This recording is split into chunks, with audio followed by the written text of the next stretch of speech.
There is a specific kind of man who does everything right. He is present, he is open, he communicates, he shares, and he watches the relationship slowly die anyway. Not because he loved wrong, because he revealed too much. Most men are taught that intimacy means total transparency, that love means handing someone the map to every room inside you. Machiavelli understood something far more dangerous. The man who reveals everything gives away the one thing that keeps him irreplaceable, his mystery. Today I am going to give you 5 things you must never tell your woman, even when she asks. Because the question is never just a question, and your answer, the honest one, the open one, the one you were told to give, may be the most expensive thing you have ever said. There is a difference between intimacy and exposure. One builds connection, the other destroys power. And once the power is gone, the attraction follows. 1. The details of past relationships. The body count. She asked you. Maybe it was casual. Maybe it was late at night. Maybe she said it like it did not matter, like the answer was just information and she was just curious. How many women have you been with? And something in your chest tightened. Not because you did not know the answer, because you already knew what the answer would cost you. You had 2 options in that moment. You told the truth and watched something change in her eyes. Or you lied and carried that lie like a stone you could never put down. Most men pick one of those 2 roads and convince themselves there was no third option. Machiavelli saw it clearly 500 years before that question was ever asked in your bedroom. He wrote, "The wise man does what he must, not what he is told." He was not talking about deception. He was talking about sovereignty. The sovereign man does not answer every question just because it was asked. He understands something most men never learn. A question is not a contract. Being asked does not mean you are obligated to answer. Being in a relationship does not mean every room inside you is available for inspection. Loving someone does not mean surrendering your privacy at the door. But nobody told you that. They told you honesty is everything. They told you secrets poison relationships. They told you a real man has nothing to hide. So you answered. And the moment you did, you handed her something she was never supposed to have. Not information, a weapon. Here is what actually happens when you answer that question. Not what you think happens, not what she says will happen. What actually happens inside the psychology of the person sitting across from you. The number you give her does not stay a number. It becomes a lens. From that moment forward, every woman you speak to, every name you mention, every notification that lights up your phone gets filtered through that number. You mention a female coworker. She does not hear a coworker. She hears a possibility. You are friendly with someone at a restaurant. She does not see friendliness. She sees pattern recognition. You did not create a foundation of honesty. You created a permanent audit. Psychologists call it hypervigilance. When the mind receives information that signals potential loss, it activates a monitoring system, low level, constant, almost invisible. She is not even aware she is doing it most of the time.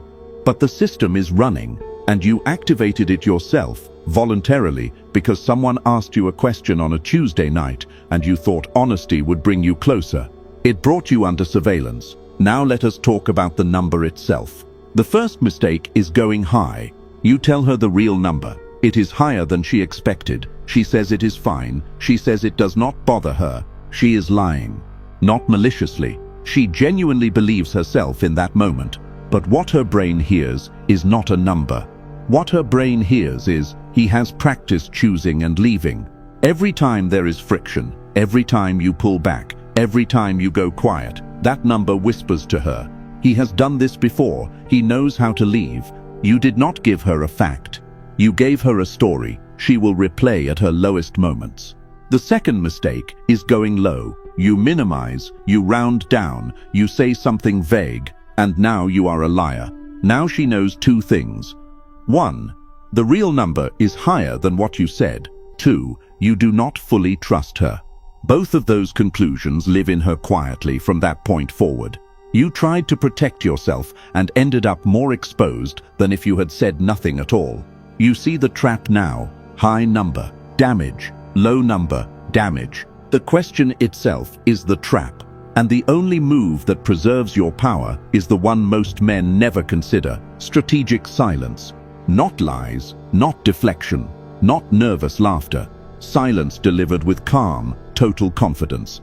Look at her directly, unbothered, and say, "That is not something I talk about. What we have is what matters." No apology, no hesitation, no explanation. Because here is the truth most men miss entirely. She does not actually want the number. What she wants to know is whether she is replaceable, whether you are the kind of man who collects and discards, whether what you have with her means something.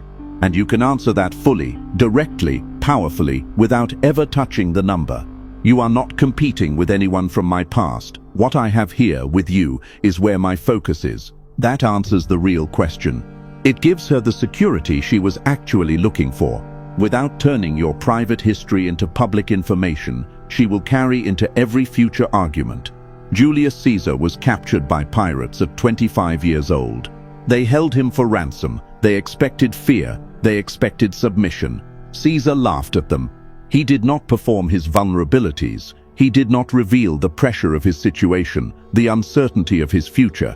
He performed dominance in a prison, surrounded by captors, waiting for ransom to be paid. When he was freed, he raised a fleet, returned to the island, and executed every single one of them, because he understood a principle that most men never learn. What you reveal in a moment of pressure determines how you are treated for the rest of the dynamic. Most men, the moment they are under relational pressure, a direct question, an emotional confrontation, a moment of intimacy, reveal everything, and wonder why the dynamic shifts. The habit of answering every question your woman asks you is a pattern. When you establish early in a relationship that your entire inner world is available to her on demand, you do not create intimacy, you create a dynamic where your privacy disappears entirely. And a man without privacy is a man without mystery. And a man without mystery is a man she already fully understands. The brain is wired to pursue what it has not yet fully discovered. When she can predict you, when she knows your number, your fears, your regrets, your next move, the pursuit ends. Not the relationship necessarily, but the pull. The prince who maintained strategic ambiguity, who could not be fully predicted, fully mapped, fully understood, commanded a different kind of respect. The same law governs intimate relationships. You are not supposed to be fully legible. You are supposed to be discovered slowly. Lock it. Not because you are ashamed of it, because your past belongs to you. And what belongs to you stays with you. Now, we have talked about what never to reveal, about where you have been. But there is something you are doing right now, something you think is ambition, something you think is partnership, something you think is bringing her into your world, that is costing you far more than you realize. And most men do not even see it happening until it is already too late. 2. The blueprint of your ambition. You told her your plan. Not all of it, just enough. Just the part you were excited about. The business, the investment, the move you have been quietly building toward for months. You told her because you trusted her. And then slowly, almost gently, she started asking questions. Is that realistic right now? Are you sure the timing is right? What if it does not work? She was not attacking you. She was afraid. But her fear entered your plan, like water enters a wall. You just noticed weeks later that you were moving slower, thinking smaller, second-guessing decisions you had already made with total clarity before you opened your mouth. She did not steal your ambition. You handed it to her. Here is the law Machiavelli built his entire understanding of power around. Never reveal your next move before it is made. He did not write this about enemies. He wrote this about everyone. Because the threat to your ambition rarely comes from people who hate you. It comes from people who love you. People who are afraid of losing you to the version of yourself you are trying to become. Your woman is not your enemy. But she is human. And humans are wired to protect what is familiar. To resist change that threatens the current structure of their life. When you announce that you are about to change everything, the income, the schedule, the risk level, the identity, she does not hear ambition. She hears instability. And instability triggers fear. And fear, in a person who loves you, comes out as doubt. Reasonable sounding, well-meaning, caring doubt that burrows into your confidence and stays there. You have been working on something for 6 months, something that matters to you at a level that is hard to explain. Then one night, the conversation is good, and you think she should be part of this. So you tell her, not everything, just the outline. She listens, she nods. Then she says, that sounds like a lot of work for something that might not pay off for a long time. She is not wrong. She is also not the person who should be saying it. Because you already knew that, you had already calculated the risk. Her doubt is not new information. It is just someone you love confirming your deepest fear. And now that fear has a voice in the room. Every time you sit down to work, that voice is there. You did not gain a partner in your vision. You gained a second internal critic.